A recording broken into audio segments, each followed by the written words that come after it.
오늘 우리에게 주시는 하나님의 말씀은 여호수아서 22장 21절에서 29절까지의 말씀입니다. 루벤 자손과 갓 자손과 동쪽의 므낫세 반쪽 지파가 이스라엘의 천천만만 백성의 가문 대표들에게 대답하였다. 주 하나님은 전능하십니다. 주 하나님은 전능하십니다. 우리가 왜 그렇게 하였는지 주님은 아십니다. 같은 이스라엘 결의인 여러분도 알아주시기를 바랍니다.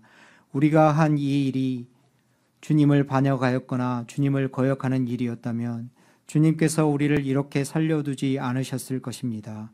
우리는 주님을 따르지 않고 등을 돌리려고 이 단을 쌓은 것이 아닙니다.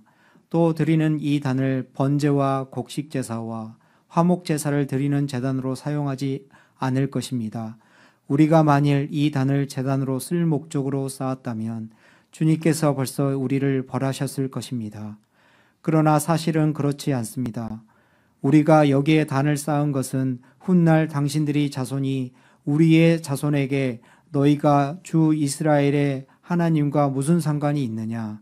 너희 르우벤 자손과 갓 자손아, 주님께서 우리와 너희 사이에 요단강을 경계선으로 삼으셨으니 너희는 주님에게서 받을 몫이 없다 하고 말하면서 당신들의 자손이 우리의 자손을 막아서 주님을 경외하지 못하게 할까 염려가 되어서 우리가 이 단을 쌓은 것입니다.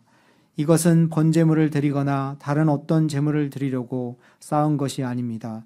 오히려 이 단은 우리와 당신들 사이에 그리고 우리의 자손 사이에 우리의 믿음을 증명하려고 세운 것입니다. 우리도 번제물과 다른 제물과 화목제물을 가지고 주님을 진정으로 섬기는 사람들이라는 것을 증명하려는 것입니다. 그래서 먼 훗날에 당신들의 자손이 우리의 자손에게 너희는 주님에게서 받을 몫이 없다고 말하지 못하게 하려는 것입니다. 우리가 말한 대로 훗날 당신들의 자손이 우리에게나 우리 자손에게 그같이 말한다면 보아라, 이것은 우리 조상이 만든 주님의 제단의 모형일 뿐이다. 이것은 우리가 여기에서 번제물을 드리거나 다른 제물을 드리려고 만든 것이 아니다. 이것은 다만 우리와 당신들 사이의 관계를 증명하려는 것일 뿐이다 하고 대답할 수 있을 것입니다. 우리는 번제나 곡식 제사를 아무 데서나 함부로 드리는 일이나 다른 제물을 바칠 불법적인 단을 만듦으로써 주님을 거역하거나 배반하는 일은 결코 하지 않을 것입니다. 우리는 주 우리 하나님의 성막 앞에 있는 그 합법적인 단 외에는 어떤 제단도 쌓지 않을 것입니다. 이는 하나님의 말씀입니다. 하나님 감사합니다. 아멘. 예, 뭐든지 할 수 있을 것 같습니다. 감사합니다. 찬양. 주님의 은총과 평강이 여러분과 함께 하시기를 간절히 기원합니다. 오늘은 여호수아기 마지막 시간으로 삼아 보려고 합니다. 이제 제비 뽑기를 통한 땅의 분배는 모두 끝났습니다. 하나님께서 이스라엘 조상들에게 주시겠다고 약속해 주셨던 그 땅을 실제로 그 백성들이 모두 받았습니다. 성경은 이렇게 기록하고 있습니다. 사방에 평화가 임했다. 가나안의 전운이 그치고 평화가 찾아왔다는 그 말씀이 참 따뜻하게 느껴졌습니다. 우리가 살아가는 이 땅에도 참된 평화가 임하기를 간절히 기도하게 되었습니다. 평화가 계속된다면 얼마나 좋을까라는 소망을 품게 됩니다. 그런데 왠지 모르게 이 오랜만에 찾아온 여호수아기에 오랜만에 찾아온 그 평화가, 그 안식이 뭔가 태풍의 눈 속에 있는 것처럼 조마조마한 건 왜 그럴까요? 슬프게도 이 땅을 살아가고 있는 우리가 평화보다는 불화에 더 익숙한 것이 아닌가라는 생각을 해봅니다. 가나안으로 진군에 나아가는 것을 끝마쳤기 때문에 지도자 여호수아는 정예군을 이제 해산합니다. 그리고 모세를 통해서 약속하였던 것처럼 르우벤 사람, 갓 사람, 므낫세 반쪽 지파 사람들은 가족들이 기다리고 있는 요단강 동편 지역으로 돌려보내기로 결정합니다. 이 사람들, 두 지파 반의 사람들은 칭찬받아 마땅한 사람들이었습니다. 이미 요단강 동편의 땅을 얻었고 가족들은 그곳에서 정착을 하기 시작했습니다. 그런데 그 정착 작업하던 것을 보류하고 동족들과 함께 싸우기 위해서 요단 서편에서 계속 함께 전쟁을 치르고 있었던 겁니다. 동족들을 위한 희생의 마음, 사랑의 마음이 그 요단 동편에 있는 사람들에게 있었던 것이었죠. 약속을 반드시 완수하겠다는 그런 의지가 있었던 겁니다. 그랬던 그들이 이제 평화가 찾아왔으니까 동편 가족이 기다리고 있는 땅으로 돌아가기 시작하는 겁니다. 여호수아는 그들을 축복하며 떠나 보냅니다. 루벤 자손, 갓 자손, 므낫세 반쪽 지파, 이 두 지파 반의 사람들은 그간 획득했던 아마 전리품이었을 것이라고 추측되는데요. 가축, 금, 은, 동, 철, 의복 이런 것들을 가지고 가족이 기다리고 있는 곳으로 발걸음을 옮깁니다. 이제 요단강 앞에 섰습니다. 이 요단강을 건너가게 되면 가족이 있는 저 동편 땅이 되는 겁니다.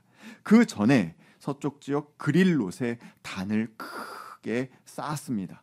이곳을 우리가 기억하자라는 마음이었겠죠. 그런데 그 소식을 요단 서편에 있는 다른 이스라엘 사람들도 듣습니다. 그리고 그 저희를 의심하기 시작합니다. 여러분, 의심은 사람과 사람 사이를 가르고 관계를 비틀어 버립니다. 그들은 분노하기 시작합니다. 하나의 공동체로 하나의 제단으로 살아야 되는데 너희가 따로 제단을 쌓아? 이거 우상 숭배하려는 것 아니야? 우리 제단과 다른 제단을 만들려는 것 아니야? 라고 의심하기 시작합니다. 광야 40년 세월 동안 12지파는 큰 군집을 이루어서 광야에 옮겨 다니면서도 중앙에 있는 한 제단을 중심으로 함께 다녔습니다. 그랬는데 이 한 제단이 분명히 실로에 있는데도 따로 쌓는다라는 것이 마음속에 불편하게 느껴졌습니다. 혹시 하나님이 진노하시면 어떡하나 하는 두려움이 그들 가운데 임했습니다. 사실 이것이 그냥 임한 것은 아니었습니다. 이들 사이에 있었던 분열과 갈등의 조짐은 이미 이전서부터 있었습니다. 여호수아기 4장, 즉 여호수아기 앞부분에 보시게 되면 이들이 요단강을 건널 때의 모습을 묘사하고 있는데 이렇게 묘사합니다. 루벤 자손과 갓 자손과 므낫세 반쪽 지파는 모세가 그들에게 지시한 대로 이스라엘 자손보다 앞서서 무장하고 건넜다. 자, 이스라엘 자손은 따로 하나로 뭉뚱그려서 이야기하고 있고 르우벤, 갓, 므낫세는 또 따로 하나로 뭉뚱그려서 이야기하고 있음을 우리는 발견하게 됩니다. 이스라엘 자손이라는 그 큰 덩어리 아래 12지파가 이렇게 하부 구조로 있는 그런 상황이었는데 요단 동편의 땅을 약속받았던 두 지파 반은 따로 떼어서 이야기하고 그리고 나머지 사람들을 다 이스라엘 자손이라고 또 따로 떼어서 분류해서 이야기하고 있는 것을 관찰하게 되는 겁니다. 그들 사이에 미묘하게, 왜? 요단 동편의 땅을 먼저 받았으니까 미묘하게 정치 사회적인 어떤 틈이 생기기 시작했다라는 것을 볼 수 있습니다.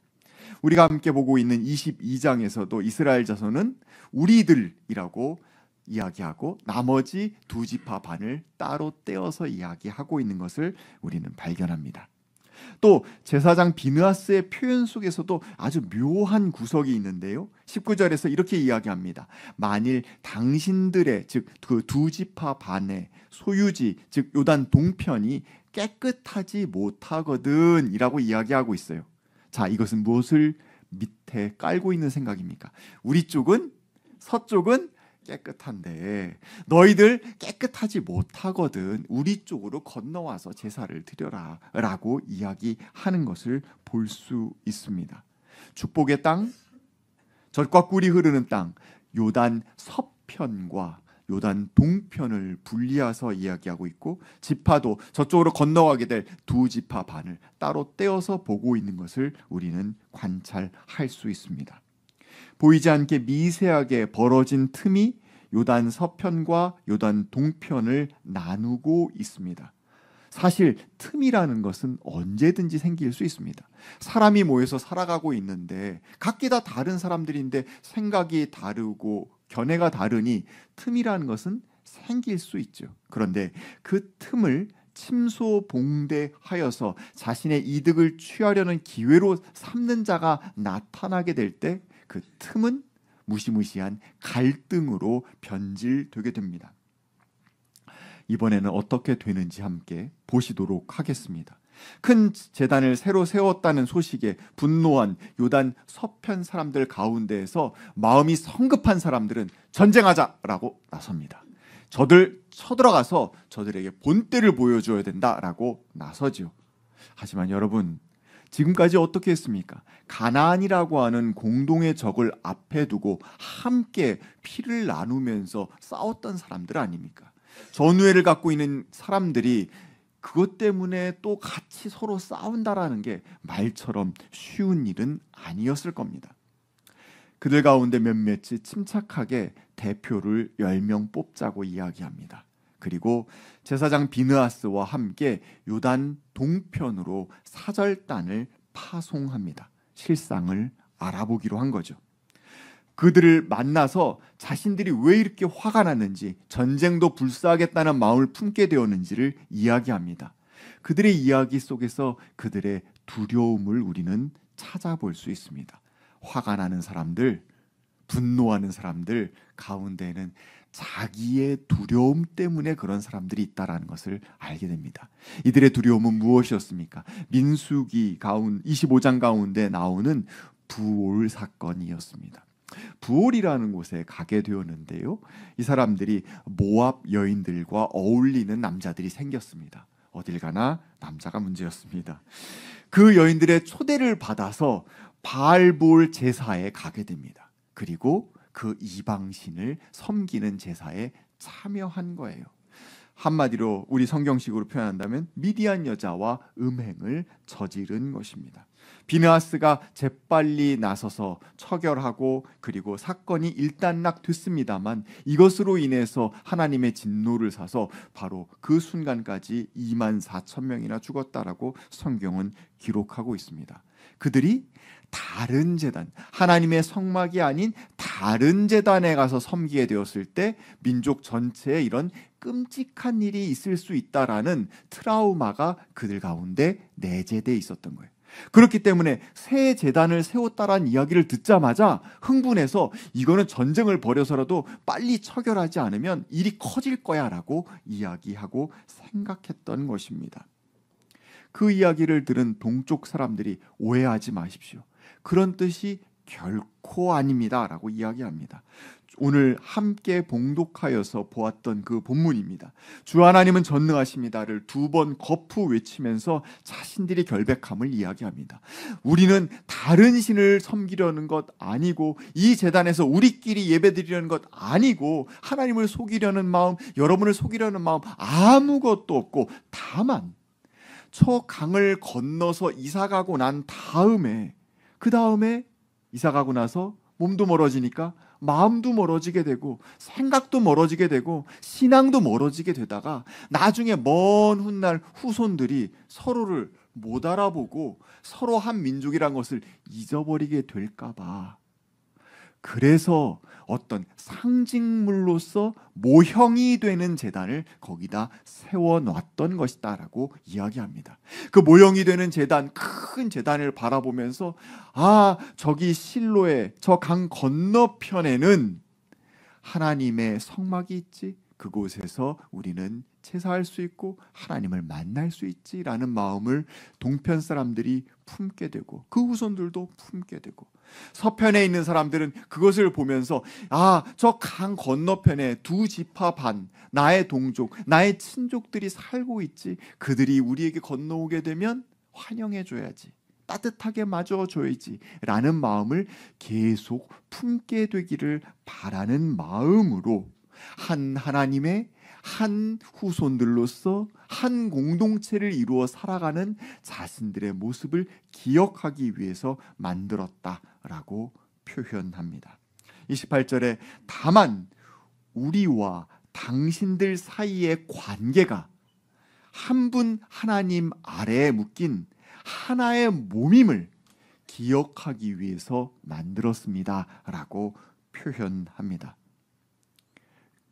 요단 서편 사람들은 그 이야기를 듣고 수긍합니다. 아, 그랬구나. 우상 숭배를 하거나 하나님을 따로 자기들 마음대로 섬기려고 한 것이 아니라 우리가 하나라는 것을 후손 대대로 기억하기 위해서 그곳에다가 그런 모형을 세운 것이구나라는 것을 깨닫습니다. 그리고 우리 그 마음으로 계속 살아갑시다라고 그렇게 결론을 내리게 됩니다. 전쟁이 벌어질 뻔했습니다. 내전이 끔찍하게 벌어질 뻔했습니다. 잠시 그런데 흥분을 가라앉힌 사람들이 있었고 그들 가운데 몇몇이 먼저 찾아가서 그 사람에게 자신의 궁금함을, 자신의 의심하는 지점을 이야기를 건넸고 그리고 그 진의를 듣고 바로 수긍하였습니다. 그 결과 정말 아름다운 평화가 지속되고 있는 것을 우리는 발견하게 됩니다. 제사장 비느하스는 동쪽 지파 사람들이 결백하다고 판결을 내렸고 백성 전체는 이 사건을 통해서 위기를 잘 넘기게 된 것에 대해서 하나님께 기뻐 찬양했다라고 성경은 적고 있습니다. 호사다마라고 하지요. 좋은 일에는 방해되는 일이 생기기 마련인가 봅니다. 모든 지파가 요단 서편에 땅을 나눠서 정착하기 시작했고 성경은 평화가 임했다라고 이야기했습니다. 참 기쁜 일이었는데 하마터면 잠깐 실수했으면 끔찍한 내전이 발생할 뻔했습니다. 요단강이 가르고 있는 물리적 경계는 매우 뚜렷합니다. 여러분 잘 알고 계시는 것처럼 고대 세계 문명권은 강을 중심으로 이루어져 있고 강과 산맥은 지역을 가르는 뚜렷한 경계입니다. 이곳에서 살고 있는 사람들도 그리고 강을 건너서 가게 된 사람들도 강을 사이에 두고서 나뉘어졌다라는 것은 그들에게 알게 모르게 부담이자 두려움으로 다가왔었을 것입니다. 그리고 그것이 증폭되다 보니 이런 해프닝까지 벌어진 것이 아닌가라는 생각을 해보게 됩니다. 신앙공동체, 그 신앙공동체의 경계는 무엇일까요? 무엇을 기준으로 안과 밖을 나눌 수 있을까요? 세상 누구나 산이나 강 같은 것에 영향을 받고 경계를 삼고 살아가는데 신앙인들도 그렇게 살아가는 것일까요? 성경은 아니다라고 이야기하고 있는 것입니다. 요단이 그 자연물이 아무리 유구하게 흐르며 넓게 떨어져 있다 할지라도 그들 사이를 나눌 수 없다라고 분명하게 표현하고 있습니다. 뿐만이 아니라 그 경계라는 것은 우리가 다시 생각해 봐야 한다라고 이야기합니다. 여호수아기 전체에는 이스라엘 공동체 바깥에 있다가 공동체 안으로 들어온 사람들의 이야기가 반복해서 나오고 있습니다. 저는 지난 한 달 동안 그 이야기들을 여러분과 계속 나누었습니다. 라합은 어떤 사람입니까? 이방 여인입니다. 하지만 하나님의 이름 아래 그 공동체 안에 속하기 위해 목숨을 건 위험한 거래를 했습니다. 기브온 사람들은 어떻습니까? 그 공동체 안에 속하기 위해서 속임수까지 썼습니다. 그리고 그들은 결국 그 안으로 들어왔습니다. 공동체 안으로 받아들여졌습니다. 결국 그들을 나누는 것은 물리적 경계도 아니고 인종도 아니고 그 어떠한 차별적 경계도 아니다라는 것을 우리에게 들려주고 있습니다. 경계 없음, 그것이야말로 신앙 공동체가 갖고 있는 독특한 지점입니다. 이 개방성에 대해서 사도 바울은 로마서 5장에서 죄가 많은 곳에 은혜가 더욱 넘치게 되었다라고 이야기합니다. 죄가 많다라는 것은 한 개인의 죄가 많다라는 뜻이 될 수도 있지만 여러 사람이 모여있기 때문에 죄가 많다라는 뜻도 될 수 있습니다. 공동체 가운데에서는 여러 사람들이 모여 있습니다. 그리고 그 여러 사람들이 모여 있음으로 인해서 여러 가지 틈이나 갈등이 생길 수밖에 없습니다. 하지만 하나님의 은혜는 그 모든 것을 덮고도 남음이 있습니다. 진리가 무엇인가? 살아간다는 건 무엇인가? 어떻게 해야지 평화롭게 살아갈 것인가? 정의란 무엇인가? 이런 것들에 대해서 관심을 갖고 고개를 길게 빼고 두리번거리는 모든 사람들, 그 사람들을 향해서 문이 열려 있는 곳, 그곳이 신앙 공동체입니다. 이런 사람들이 함께 모여서 하나님을 중심에 모시고, 나의 주님, 나의 주인은 이런 뜻을 갖고 계시는구나 라고 생각하고 그 뜻을 이루기 위해 애쓰고 서로 돕는 곳, 그곳이 신앙 공동체입니다. 성경식으로 표현한다면 예수 그리스도를 머리 삼아서 주님의 뜻으로 움직이는 지체들, 그 한 몸 공동체가 신앙 공동체라고 표현할 수 있을 것 같습니다. 내가 있으므로 내 덕분에 내가 오늘 숨쉬며 살아간다 라고 말할 수 있는 사람들의 모임인 것이죠. 그렇기 때문에 그들의 경계는 없는 것입니다. 서로의 생각도 취향도 삶의 방식도 다 다릅니다. 그래서 틈이 생기고 오해가 생기는 것 당연한 일입니다. 안 생기면 이상한 거예요. 서로 다른데 틈이 없다? 거짓말하는 겁니다. 하지만 그 틈에 대해서 귀찮아하거나 불편해하기보다는 그 다름을 어떻게 번역해서 내가 이해할 수 있는 방식으로 받아들일까를 고민하고 그 시도를 멈추지 않는 사람들이 신앙 공동체 안에 있는 사람들입니다. 우리들 각자 한 사람 한 사람은 다 외국어를 쓰고 있는 사람들입니다. 내 언어와 저 사람의 언어는 한국어라서 같다고요? 아니요, 달라요. 한 단어도 각각 다 다른 뜻으로 사용합니다. 한 몸짓도 각각 다 다른 방식으로 사용합니다. 우리는 타인의 것은 전부 다 번역해서 알아들어야 합니다. 이 번역하는 수고가 귀찮다고 여기지 않고 그 번역하다가 실패하는 것에 대해서 포기하지 않고 계속 번역하기를 멈추지 않고 서로 간에 이해하기 위해서 애쓰는 사람들, 그 사람들이 바로 신앙 공동체 안에 있는 사람들입니다. 사도 바울은 에베소 4장에서 여러분은 부르심을 받았으니 그에 합당하게 살아가라고 이야기합니다. 합당한 방식은 무엇입니까?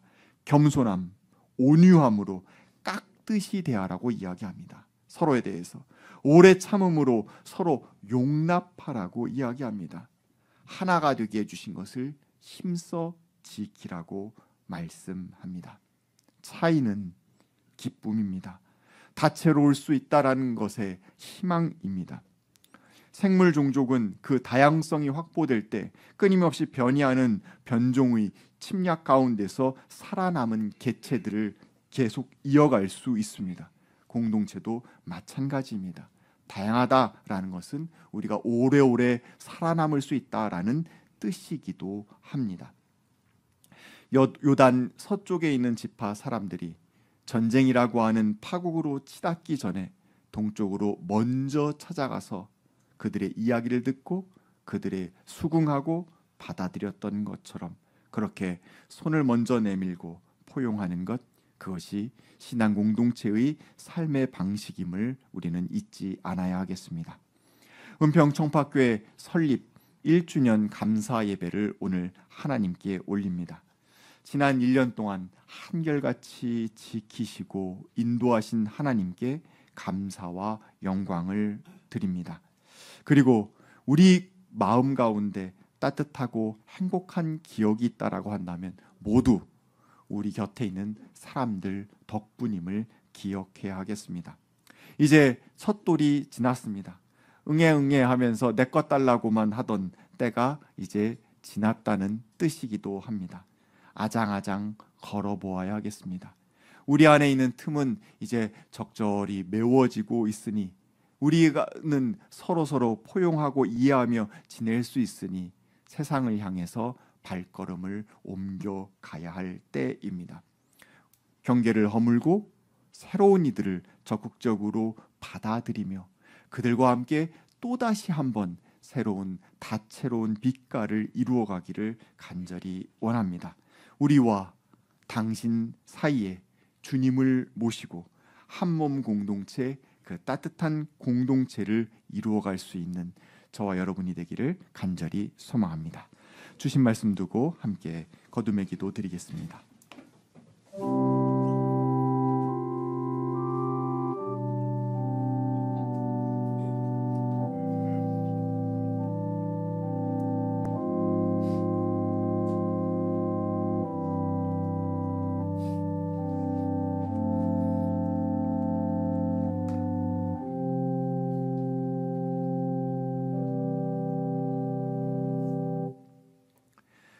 사랑의 하나님, 요단 동편 사람들이 귀향하고 있는 모습을 상상해 봅니다.